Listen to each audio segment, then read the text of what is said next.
Salomão revela 4 qualidades que, quando desenvolvidas, podem fazer qualquer pessoa ser valorizada pelo próximo, tanto na vida pessoal quanto na profissional. Falamos da primeira dessas qualidades no capítulo 2, a diligência. Uma pessoa diligente se tornará o mais valioso funcionário em qualquer empresa. Este capítulo se concentra nas 4 outras qualidades que o farão ser verdadeiramente valorizado na vida. Como no caso da diligência, não nascemos com nenhuma dessas qualidades plenamente desenvolvida dentro de nós. Elas são sementes que devemos cultivar. Bondade e integridade são diamantes de valor inestimável. Uma vez fui a um evento beneficente onde uma mulher usava um colar de diamantes que deveria valer uma verdadeira fortuna. Ao olhar para ele, pensei que há 2 qualidades capazes de ofuscar totalmente aquela joia. Embora pouco valorizadas, são inestimáveis e surpreendentemente raras. Estou falando de integridade e bondade. Em uma pesquisa, mais de 80% dos alunos do último ano do ensino médio admitiram ter colado nas provas. No trabalho não é muito diferente. Dos peões da fábrica aos membros da diretoria, a integridade dificilmente é encontrada. E as coisas não ficam muito melhores dentro de casa. Cerca de metade dos homens casados dos Estados Unidos admitem que traem as mulheres. E mais de 1/3 das esposas dizem que traem os maridos. Na sociedade da gratificação instantânea e do levar vantagem, a bondade é também joia rara. No 3º capítulo dos Provérbios, Salomão nos recomenda amarrar a bondade e a integridade em nosso pescoço e inscrevê-las na tábua do coração. Como uma joia deslumbrante, a bondade e a integridade, segundo Salomão, deveriam ser os 2 primeiros atributos mais evidentes em nós.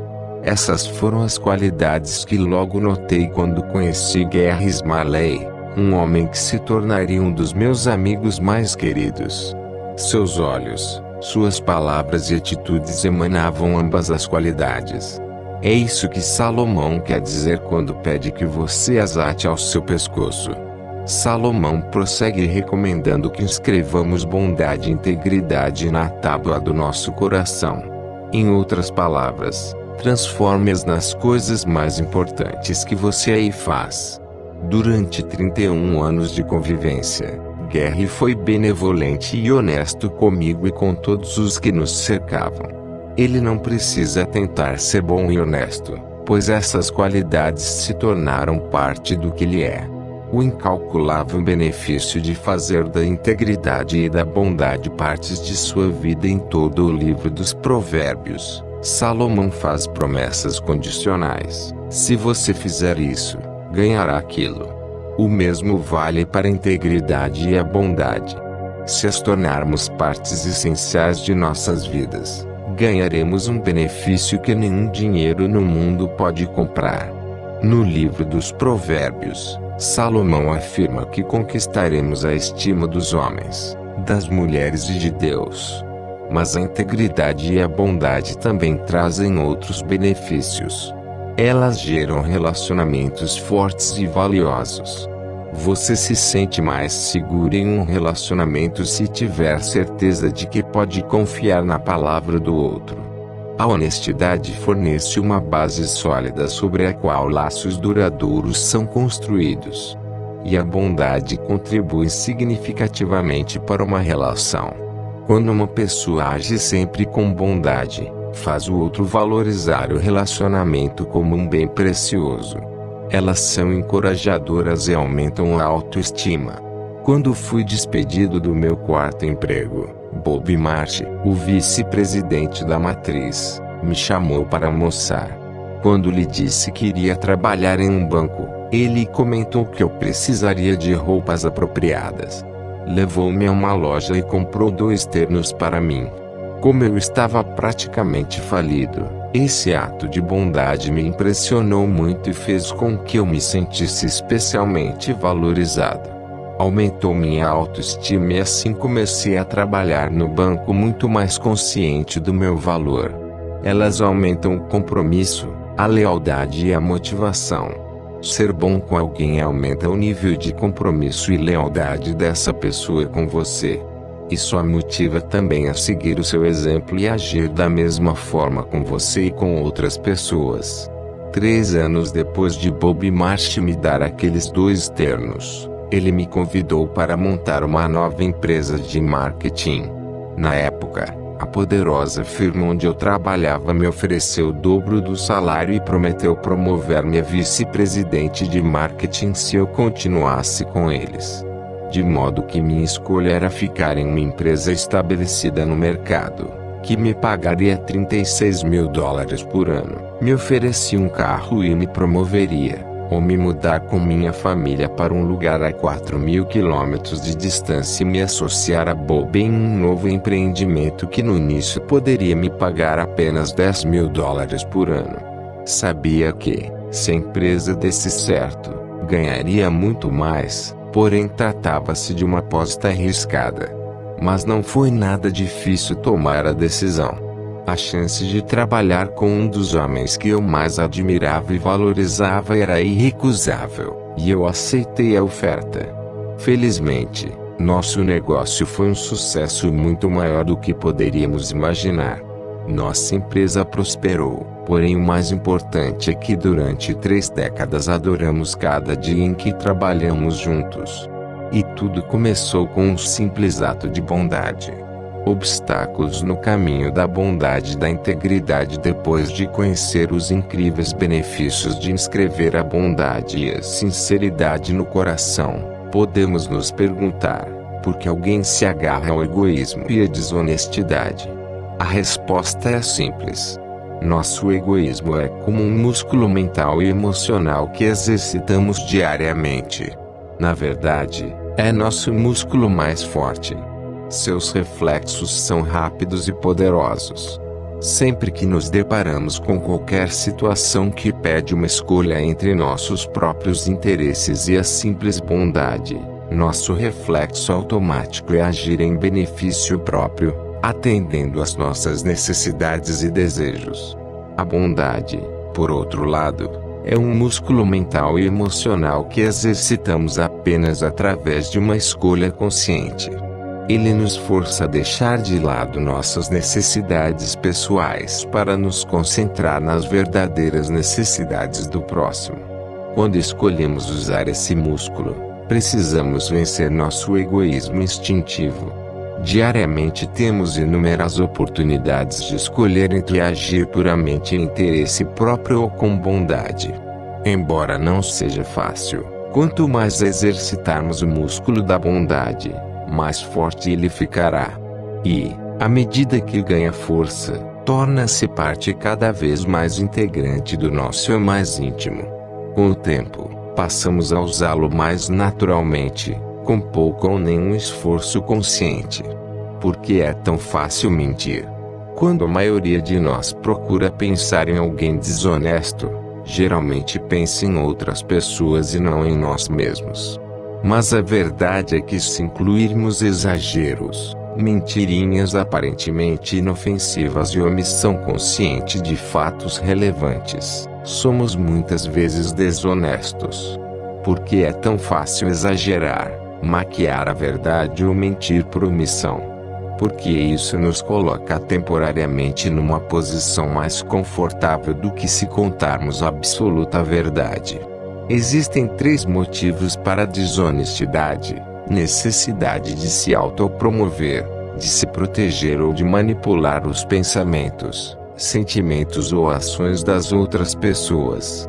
Infelizmente, esses 3 motivos são equivocados. Qualquer lucro obtido de forma desonesta será sempre efêmero, e as consequências serão duradouras e acabarão pesando mais do que o lucro temporário. A cada desonestidade vamos nos tornando mais insensíveis e desenvolvemos uma capacidade maior de voltar a mentir. Cedo ou tarde, esse tipo de comportamento passa a ser normal no nosso dia a dia. Vira parte do que somos e influencia a maneira como interagimos com o mundo. Além disso, na maioria das vezes, as outras pessoas acabam percebendo, o que prejudica significativamente nossa imagem. A desonestidade já destruiu vidas, casamentos, empresas e até governos. Na minha opinião, a desonestidade possui duas formas: uma em que a verdade é distorcida e outra em que ela é escondida. O primeiro caso é óbvio, o segundo pode não ser. Grandes empresas distorceram seus dados durante anos, enganando seus acionistas, mas todas acabaram falindo, destruindo as economias e muitas vezes as vidas de milhares de pessoas. Porém, a desonestidade nunca começa numa reunião de negócios. Ela começa nos corações e mentes de homens e mulheres. Ao fazer da honestidade a base da sua personalidade, você pode evitar esse tipo de consequência. As consequências da desonestidade só são percebidas quando é tarde demais. A desonestidade gera um estresse interminável porque, lá no fundo, você carrega o medo de que um dia sua desonestidade seja descoberta. A desonestidade o força sempre a lembrar das mentiras do passado para não dizer nada de contraditório que as denuncie. Tudo isso gera um estresse que rouba a alegria e acaba minando a saúde. A desonestidade acaba criando acidentes de percurso. Todos os anos ocorrem acidentes de trem, quedas de avião e milhões de batidas de carro. No entanto, ninguém entra em um trem, avião ou carro achando que irá sofrer um acidente grave ou fatal. Da mesma forma, nenhuma pessoa mente ou omite a verdade pensando que essa atitude destruirá a sua vida. Mas é o que acontece.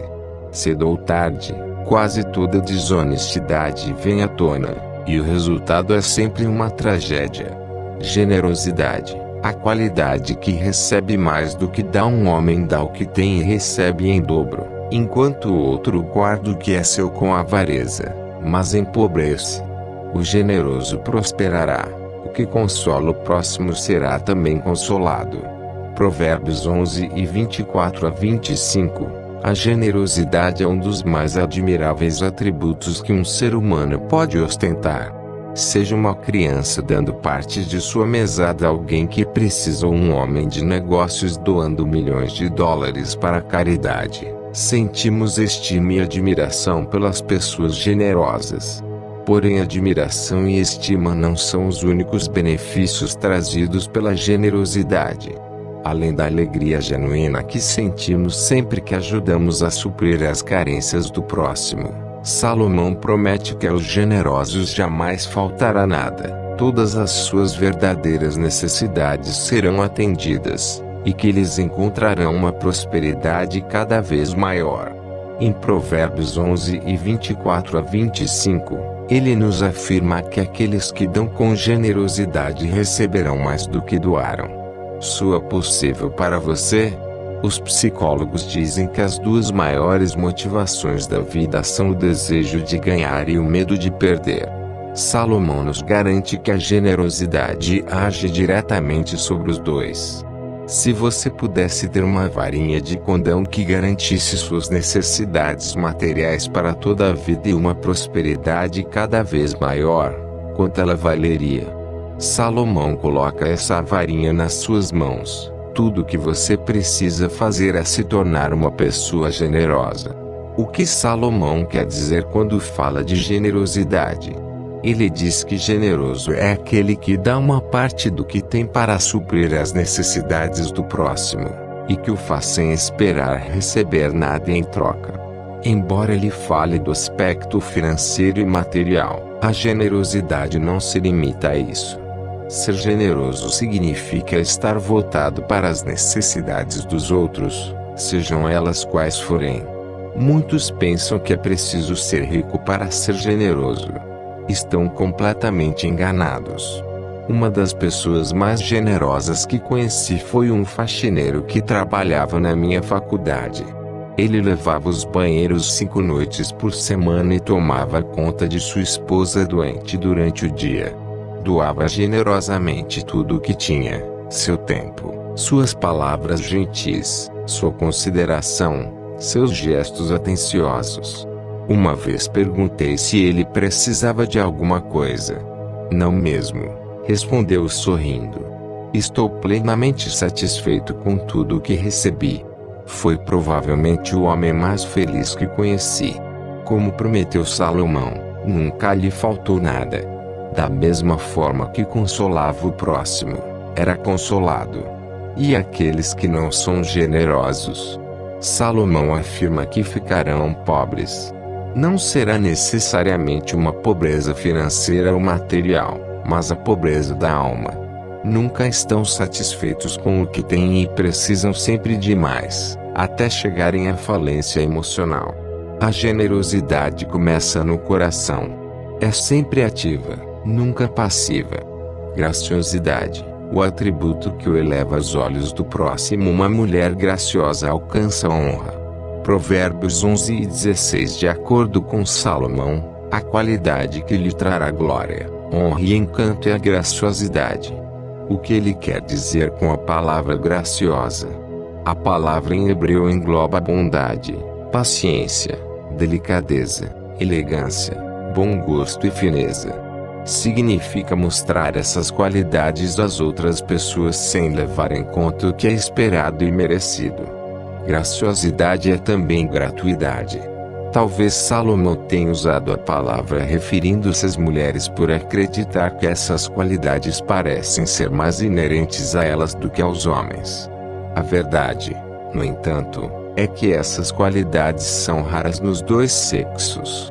Passo muito tempo em aeroportos e quando os voos atrasam, o que acontece bastante, sempre fico impressionado com o comportamento impaciente, rude e às vezes grosseiro que hoje em dia parece ser o mais comum.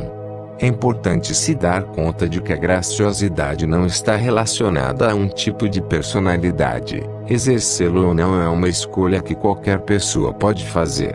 E o primeiro passo para alcançá-la, mais uma vez, é escolher se sentir grato. Salomão gostaria que fôssemos gratos por tudo o que temos, todos os dias de nossas vidas. Quando tomamos consciência de que as coisas importantes que possuímos são dádivas, é mais fácil ser gracioso com as outras pessoas. A gratidão faz nascer em nós um espírito gracioso. Dá-nos a possibilidade de escolhermos ser pacientes quando estivermos impacientes. De mostrarmos bondade quando estivermos com raiva e com vontade de revidar. De sermos delicados e corrigirmos gentilmente o outro, em vez de criticá-lo ou agredi-lo com palavras. A verdadeira graciosidade faz tudo isso sem esperar receber nada em troca. Gratuitamente. Ao desenvolver um coração gracioso e manifestar essa qualidade cotidianamente, você receberá a honra que Salomão promete. Tudo o que ela traz consigo. Do conhecimento para a sabedoria, fazendo das 4 qualidades de Salomão parte da sua vida. 1. Quais as pessoas que você conhece que são um exemplo vivo das 4 qualidades de Salomão? Escreva o nome de pelo menos 2 para cada qualidade. Total: honestidade, bondade, generosidade e graciosidade. 2. Pense no que aconteceu na última semana.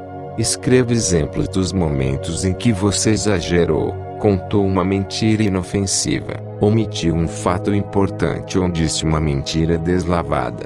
3. Para cada um dos exemplos do item 2, escreva por que agiu dessa forma. A mentira lhe trouxe algum benefício relevante? Você teria perdido algo valioso se simplesmente não tivesse exagerado ou mentido? 4. O que você pode fazer a partir de agora para cortar o hábito de exagerar, dissimular a verdade, etc. 5. Descreva quaisquer situações da semana que passou nas quais você poderia ter se mostrado mais gentil, generoso ou gracioso. 6. Descreva quaisquer situações da semana que passou nas quais você se mostrou gentil, generoso ou gracioso sem esperar nada em troca. Capítulo 9. Vencendo e solucionando qualquer conflito. Irmão ofendido é pior do que fortaleza, e as querelas são como os batentes de um portal. Provérbios 18 e 19. Quer você goste ou não, conflitos e adversidades fazem parte inevitável da vida. Porém, de acordo com Salomão, eles servem a propósitos muito importantes que raramente seriam alcançados de outra maneira. Se você souber lidar com eles de forma correta, os resultados serão positivos e seus relacionamentos no trabalho e em casa se fortalecerão.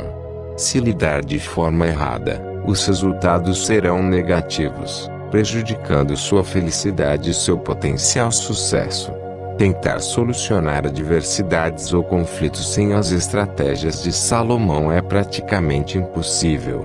Talvez você consiga, mas terá de enfrentar muito estresse e inúmeros riscos. É bem provável que fracasse. Quem sai ganhando e quem sai perdendo nas adversidades e conflitos. Quando Henry Ford defendeu junto aos diretores da Detroit Automobile Company a política de produzir carros mais baratos para o mercado inexistente das massas, ele perdeu a briga e foi despedido. A empresa faliu pouco depois e os investidores saíram perdendo. Henry Ford criou a Ford Motor Company e tornou-se o homem mais rico do mundo. No conflito com os diretores da Detroit Automobile Company, oficialmente Henry Ford perdeu e os diretores e investidores parecem ter saído ganhando. Mas, como vimos, o que aconteceu na verdade foi o oposto. Os exemplos desse tipo são inúmeros, mas o fato é que o verdadeiro vencedor de um conflito não é necessariamente aquele que começou ganhando. Da mesma forma, a adversidade pode acabar gerando não só desafios como oportunidades. Cada vez que eu era despedido de um dos 9 empregos que tive depois da faculdade, ficava arrasado. No entanto, se eu não os tivesse perdido, jamais teria alcançado o sucesso trazido pelo 10º. Como não conseguimos prever o futuro, interpretamos as situações adversas e os conflitos antes, durante e imediatamente depois dos fatos. Consequentemente, nossa interpretação pode nos levar a conclusões erradas. Salomão nos ensina que, quando temos consciência do verdadeiro propósito dos conflitos e das adversidades, podemos aproveitar a oportunidade que eles oferecem e sair vencedores mesmo das mais devastadoras circunstâncias. Existem 2 tipos de conflitos e adversidades. O primeiro é aquele que criamos ou ajudamos a criar. O segundo é aquele que é criado por terceiros ou por circunstâncias que não podemos controlar. Vamos começar falando do segundo caso. Quando eu estava na primeira série do ensino fundamental, meu pai voltou para casa de uma visita que fizera a uma comunidade de mineradores. Tirou da mala um saco de couro e derramou um punhado de pedras feias sobre a mesa da cozinha. Fiquei decepcionado. Então ele me contou que cada pedra continha: esta tem ouro dentro, esta tem prata, esta tem cobre. Perguntei por que as pedras não eram brilhantes e por que não dava para ver o ouro, a prata e o cobre. Meu pai respondeu: elas ainda não foram aquecidas. Ele explicou que as pedras tinham de ser colocadas em um fogo mais quente do que eu podia imaginar, pois só o fogo seria capaz de separar os belos metais da pedra que os envolvia. De acordo com Salomão, existe um propósito extraordinário nas adversidades ou conflitos que fogem ao nosso controle. O propósito é derreter a crosta de pedra que cerca nossas almas e corações para gerar, refinar e revelar nosso verdadeiro caráter. Atributos excepcionais que não poderiam ser desenvolvidos de outra forma vêm à tona quando isso acontece. Como no processo de refinação do ouro e da prata, nós nos tornamos muito mais fortes emocional, psicológica e espiritualmente. Conflitos e adversidades representam o processo de extração capaz de criar ou refinar nosso verdadeiro caráter e todos os seus poderosos atributos: paciência, compaixão, bondade, coragem, fé, perseverança, lealdade, integridade e amor. Em vez de deixar que adversidades e conflitos nos irritem, desanimem ou indignem, devemos acolhê-los, pensando nos benefícios e oportunidades que trazem. Pois sem o fogo deles é impossível iniciar o processo de refinamento do nosso caráter ou do nosso coração. Assim, sempre que nos deparamos com uma adversidade, temos uma escolha a fazer. Ou capitulamos e ficamos desanimados e irritados, ou escolhemos ser pacientes e procuramos entender os benefícios que ela pode trazer a médio e longo prazos. A escolha é nossa, seja ela consciente ou não. Escolher o primeiro caminho nos tornará pessoas amargas, com uma intensa sensação de fracasso. Escolher o segundo nos transformará em pessoas melhores e mais fortes. Entretanto, a maior parte dos conflitos e adversidades é consequência direta das nossas ações. Meu pai teve um fim de vida sofrido por causa de anos seguidos de tabagismo. Fui despedido do meu terceiro emprego por falta de lealdade ao meu chefe. Pare e pense um pouco a seu próprio respeito. Conflitos servem para molar uma faca cega. Em Provérbios 27:17, Salomão diz: o ferro se aguça com o ferro, assim como o homem com a presença de seu próximo. É difícil cortar algo com uma faca cega. Ela tende a ser afiada. Até pouco tempo atrás, a melhor maneira de afiar uma faca era raspá-la numa pedra e de amolar. Isso gerava atrito e faíscas, mas a faca saía afiada. Salomão afirma que o mesmo se dá com nosso caráter. Ele é afiado pelo convívio e, às vezes, até mesmo pelo atrito com as outras pessoas. Nos negócios, não é raro que discussões resultem na descoberta de um método inesperado que aponte caminhos inovadores. Gary Smalley nos ensina que o conflito dá acesso aos mais profundos níveis de comunicação e intimidade em um casamento ou em uma relação. As pessoas que fogem dos conflitos e evitam confrontos a qualquer custo podem, sem querer, estar causando mais mal do que bem aos seus relacionamentos. Um casamento sem conflitos e brigas jamais atingirá um nível profundo de intimidade.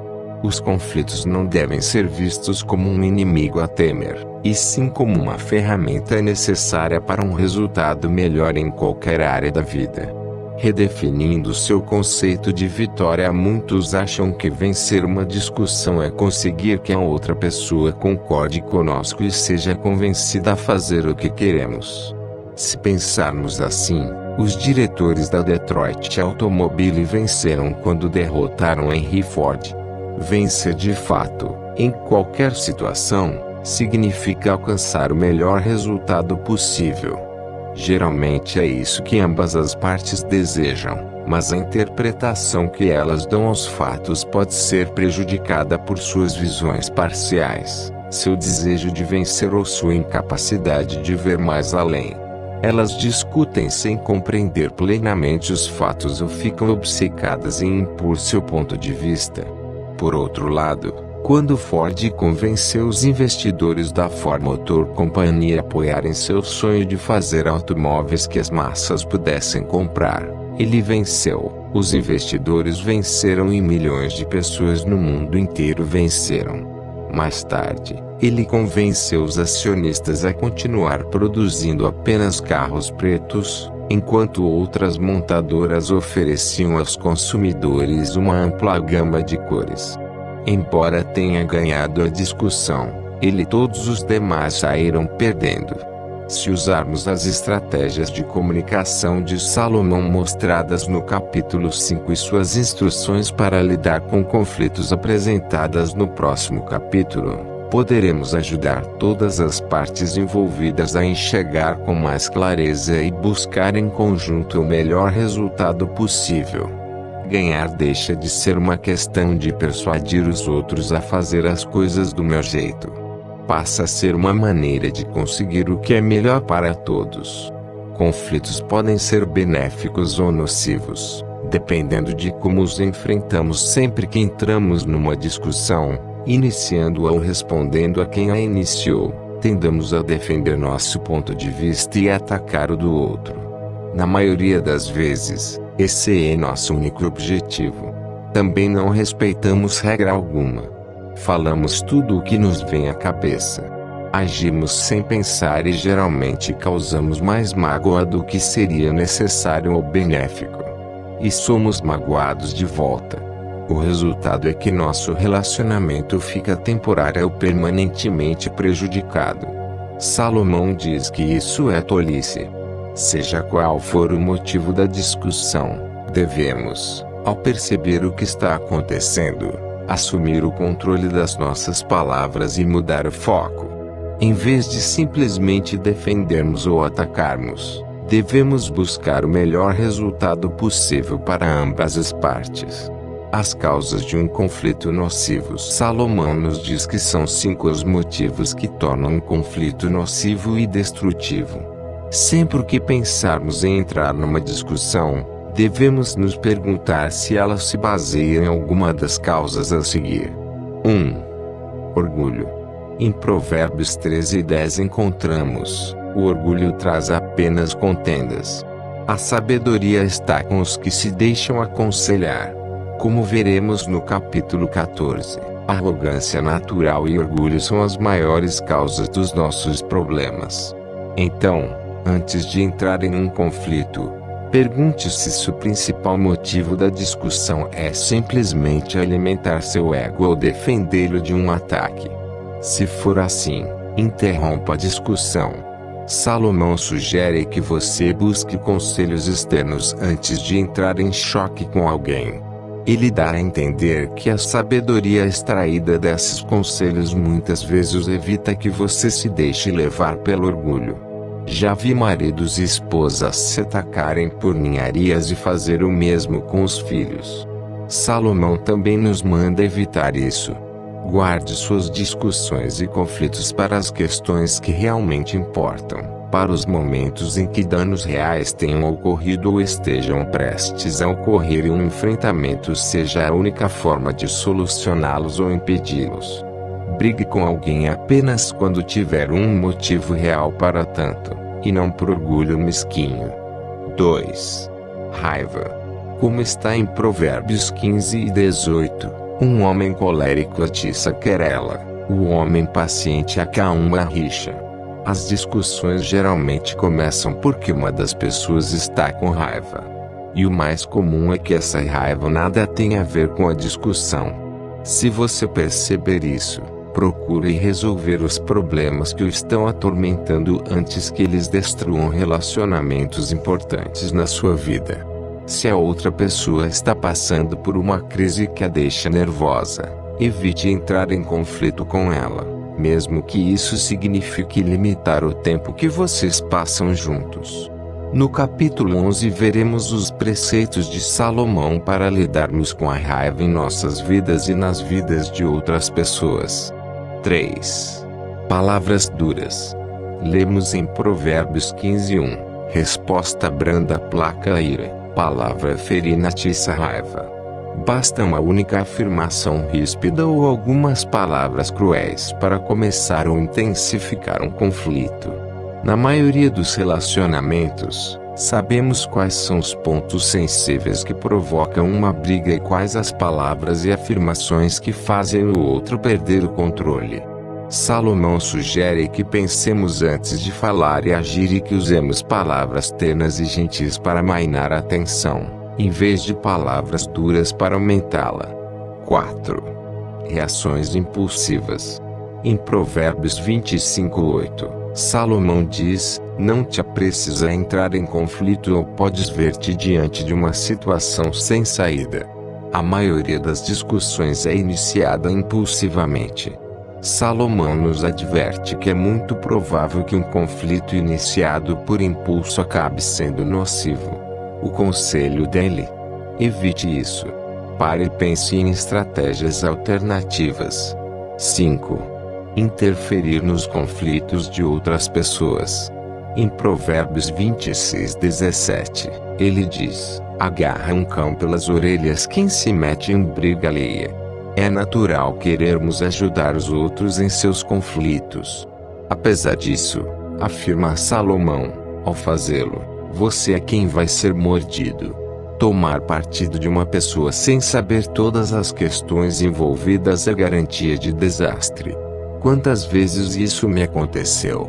Felizmente, em muitas ocasiões, amigos próximos me aconselharam a não me meter na briga, e assim pude manter um bom relacionamento com as duas partes em conflito. E elas acabaram se acertando na maioria dos casos. Mesmo quando alguém pedir sua ajuda em um conflito, reflita bastante e se aconselhe antes de interferir. Nunca tenha medo de dizer não, explicando que considera essa atitude a melhor para todos. Os passos de Salomão para vencer conflitos e superar adversidades. Agora que definimos vencer como alcançar o melhor resultado possível, estamos preparados para refletir sobre o conselho de Salomão para vencer conflitos e superar qualquer situação adversa. Salomão nos oferece 8 passos para encararmos um enfrentamento e alcançarmos o melhor resultado possível. 1. Entenda as potenciais consequências do conflito. Em Provérbios 18 e 19, Salomão nos diz que é mais fácil conquistar uma fortaleza do que vencer um irmão ofendido. Ele quer dizer que as consequências de uma discussão ou de um conflito podem ser muito piores do que imaginamos. Reconquistar a amizade, a confiança e a dedicação de outra pessoa pode tornar-se quase impossível, porque a briga é capaz de criar um obstáculo intransponível. Isso não significa evitar confrontos válidos, e sim que devemos refletir longamente sobre as potenciais consequências antes de tomarmos nossa decisão. 2. Tenha como meta alcançar o melhor resultado para todas as partes envolvidas. Lembre-se de que o verdadeiro propósito de um conflito é melhorar as coisas, e não piorá-las. Nossa meta é alcançar o melhor resultado possível não só para nós como para todas as pessoas envolvidas. 3. Peça conselhos antes de entrar em um conflito. Em Provérbios 20:18, Salomão afirma que todo objetivo é alcançado através de conselhos. Se queremos alcançar o melhor resultado possível, ele nos diz que a melhor maneira é buscarmos bons conselhos de pessoas não envolvidas na briga. 4. Não responda a um tolo na mesma moeda. Muitas discussões e conflitos são causados por imaturidade e não levam a nada. Salomão nos aconselha a não descer ao mesmo nível daqueles que nos atacam. Se alguém insultar você ou colocar em dúvida seu caráter, não responda da mesma forma. Ele nos diz, não respondas a um tolo como a tolice dele, ou te tornarás também um tolo. E prossegue, responde a um tolo da forma que a tolice dele merece. Desmascare os argumentos dele sem o ofender. Se ele não for receptivo, simplesmente vá embora. Deixe que ele sofra as consequências da própria tolice. 5. Não revele informações confidenciais. Quando estamos no meio de uma discussão ou conflito, é natural citarmos as opiniões, impressões e afirmações de outras pessoas para fortalecer nossos argumentos. Revelar durante uma discussão coisas que nos foram ditas em segredo significa atrair essa confiança. É nesse contexto que Salomão nos adverte em Provérbios 25:9-10. Não reveles o segredo do próximo se não quiseres que teu ouvinte te reprove e espalhe infâmias sobre ti. Trair a confiança de outra pessoa durante uma discussão causa prejuízos duradouros à sua própria reputação e aos seus relacionamentos. Você irá certamente se arrepender. 6. Nunca prolongue uma discussão. Numa discussão, todos querem ter a última palavra ou dar o golpe final. Salomão nos insta a resistir a essa tendência natural. Em Provérbios 15:1, ele nos diz que resposta branda aplaca a ira, palavra ferina atiça a cólera. Usando um tom de voz brando, palavras gentis e afirmações construtivas, podemos rapidamente apaziguar a tensão e o conflito. Em Provérbios 26:20, lemos que sem lenha, o fogo se apaga, sem difamador, acaba-se a briga. Quanto mais você atiçar uma discussão, maior ela fica e mais danos causa. Então, pare de jogar lenha na fogueira e cesse a discussão. 7. Dê um presente inesperado. Salomão afirma em Provérbios 21:14 que presente secreto aplaca a ira, suborno em sigilo, o furor violento. Depois que li esse provérbio, fiz uso dessa tática dezenas de vezes e sempre funcionou. Aprendi também com um dos meus ex-sócios. Ele disse coisas que provocaram em mim imensa raiva. No dia seguinte, encontrei sobre minha mesa de trabalho um embrulho de presente com um cartão, onde li: "Desculpe, não gostei do que fiz, e você não merece." Imediatamente minha raiva desapareceu e voltamos a ser amigos. Não precisa ser necessariamente um presentão.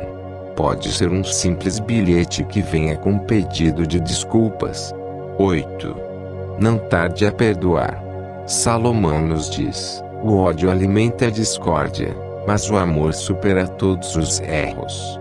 Quando uma pessoa nos fere, ela também nos dá uma ótima oportunidade de respondermos com perdão e de nos sentirmos muito melhor.